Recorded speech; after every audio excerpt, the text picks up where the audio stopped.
प्यार और रिश्ते खुलकर बोलिए। प्यार करना और फिर शादी के बंधन में बंध जाना कितना आसान होता है, लेकिन प्यार करने वाले जोड़े ने शायद ये सोचा होता है कि उस रिश्ते को शादी के बाद निभाना कितना मुश्किल है, कितना सरल होने वाला होता है।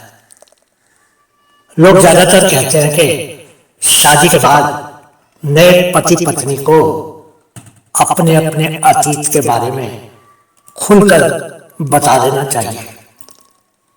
कुछ मामलों में ये ठीक साबित होता है, लेकिन कुछ मामलों में कई नई शादियां पहली रात को ही टूट जाती है। हाँ, अगर शादी से पहले प्रेमी और प्रेमिका ने एक दूसरे को अपने बारे में सब कुछ बता दिया होता है तो फिर सब ठीक सा ही चलने लगता है।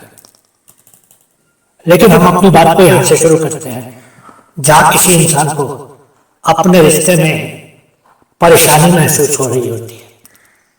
अगर रिश्ते में कोई बात आपको परेशान कर रही है तो आपको अपने साथी से खुलकर बात करनी चाहिए, खासकर उन चीजों के बारे में जो आपको दुख पहुंचाती है। आपको जरा भी हिचकिचाना नहीं चाहिए और पूरी बात अपने साथी को खुलकर बता देनी चाहिए।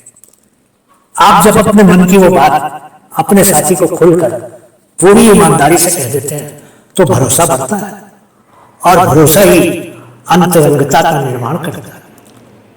ऐसा करना दुख पहुंचा सकता है, लेकिन ऐसा करना जरूरी है।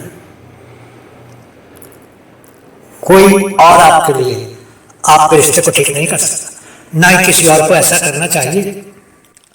जिस तरह आपकी मांसपेशियों में दर्द होने से वे फिर से मजबूत हो जाती हैं, उसी तरह अक्सर कमजोरी के जरिए अपने रिश्ते में कुछ दर्द लाना ही रिश्ते को मजबूत बनाने का एकमात्र तरीका है।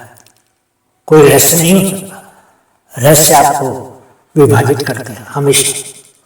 अगर आपको अपने साथी के व्यवहार पर कुछ शंका होने लगे तो भी अपनी खुद की आशंकाओं को उससे अलग रखिए और तुरंत ही मत सोचिए कि वो बुरा है या कोई ऐसा काम कर रहा है जिससे आपका रिश्ता टूट सकता है। नहीं, ऐसा बिल्कुल नहीं।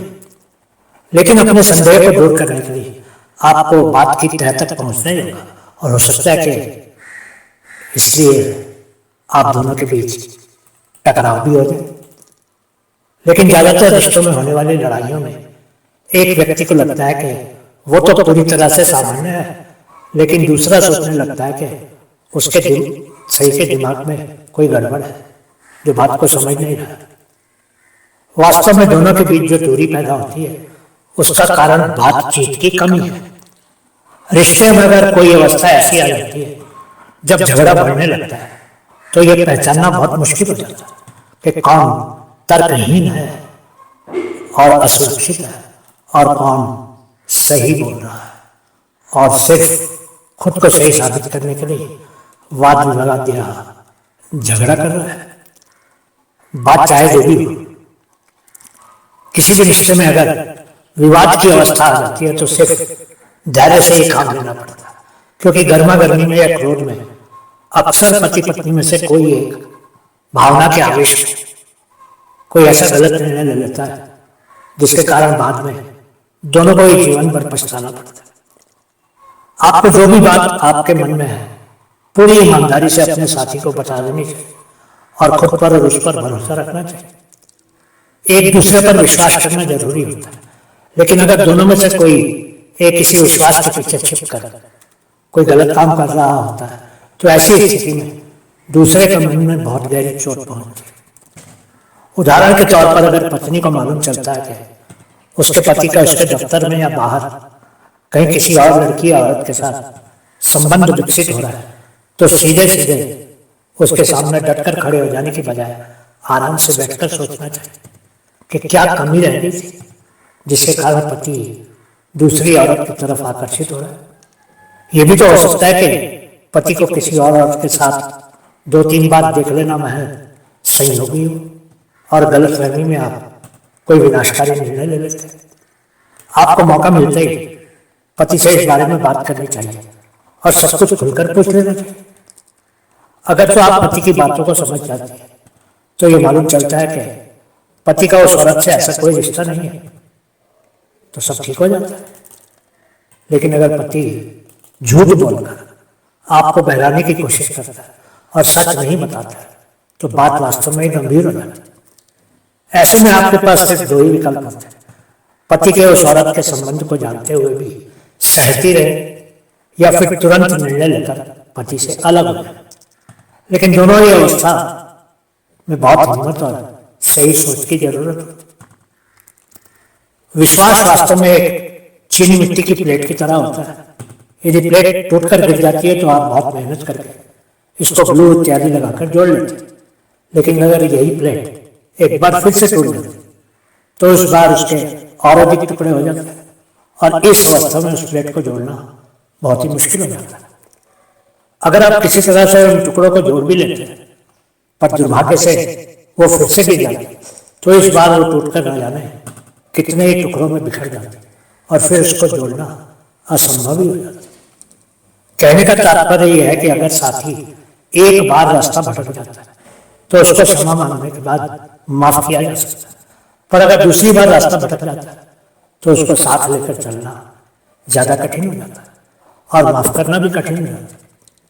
दो बार माफ करने के बाद भी अगर वो फिर से किसी गलत रास्ते पर चलने लगता है तो उस बार उसको वापस नहीं लाया जा सकता। ऐसे में अपना रास्ता बदल लेना ही ठीक रहता है। लेकिन दोस्तों, रिश्ते को निभाना है तो भी या फिर रिश्ते को तोड़ना है तो भी खुलकर बात करने में ही बुद्धिमत्ता होती है, क्योंकि खुलकर बात करने से मन के गुबार निकल जाते हैं और कम से कम सच्चाई के बाहर आई जाती है। झूठ के आवरण के नीचे छुपाकर चलाए जा रहे रिश्ते इंसान को हमेशा घुटन का आभास करवाते रहते हैं और खुशी की वजह से दोनों के जीवन से गायब ही हो जाती है। तो दोस्तों, भले ही प्रेमी प्रेमिका हो या पति पत्नी, कभी भी मन की बात एक दूसरे से कहने में जरा भी संकोच नहीं करना चाहिए। तुरंत ही आर या पार होना ही चाहिए, क्योंकि रिश्ते के टूट जाने के बाद कम से कम इंसान के पास आगे का रास्ता चुनने का विकल्प तो होता है। पर यदि इंसान अपने बिखरते हुए रिश्तों को लोगों से छिपाकर बस उसको अपने थके हुए कंधों पर उठाकर चलते रहने की कोशिश करता है तो फिर सारा जीवन आंसुओं, सिसकियों, अकेलेपन और दर्द के हवाले ही हो जाता है। दोस्तों, जब आप जानते हैं कि आपका साथी ना तो खुलकर बोलता है या बोलती है, लेकिन रिश्ता टूट रहा है, तो ऐसी अवस्था में आपको ही खुलकर बोलना होगा और किसी निर्णय पर पहुंचना होगा। हम ये नहीं कह रहे कि ईमानदारी से खुलकर बोलकर या अपने साथी से प्रश्न करके आप उस रिश्ते को तोड़ दीजिए, नहीं, ऐसा बिल्कुल नहीं। पर संवाद में इतनी गुणवत्ता तो जरूर होती है कि कोई नकल हल जरूर निकल आता है। कहते हैं एक चुप 100 चुप, पर हम नहीं मानते इस बात को। पति पत्नी के रिश्ते में दर्द सहकर, धोखा सहकर, निंदा सहकर, अपमान सहकर, पीड़ा को सहकर, लोगों के सामने नकली मुस्कान बिखेर, अकेले में आंसू बहा, किसी को कुछ भी ना बताकर जीवन जीना बहुत बड़ी गलती होती है और ये गलती अक्सर औरतें करती है। अगर आप जान चुके हैं कि आपको यकीन हो गया कि आपके खुलकर बोलने और पूछताछ करने के बाद भी आपका साथी सुधरने को तैयार नहीं, तो ऐसे रिश्ते को इतिहास बना देना ही बुद्धिमत्ता है। तो दोस्तों, फिर मिलेंगे अगले वीडियो में ऐसी ही बातों के साथ। अपने रिश्ते को सम्मान दीजिए और अपने घर को बस प्यार, सम्मान और भरोसे से भर दीजिए। हम सबके लिए प्रार्थना करते हैं कि सबका जीवन मंगलमय हो। धन्यवाद।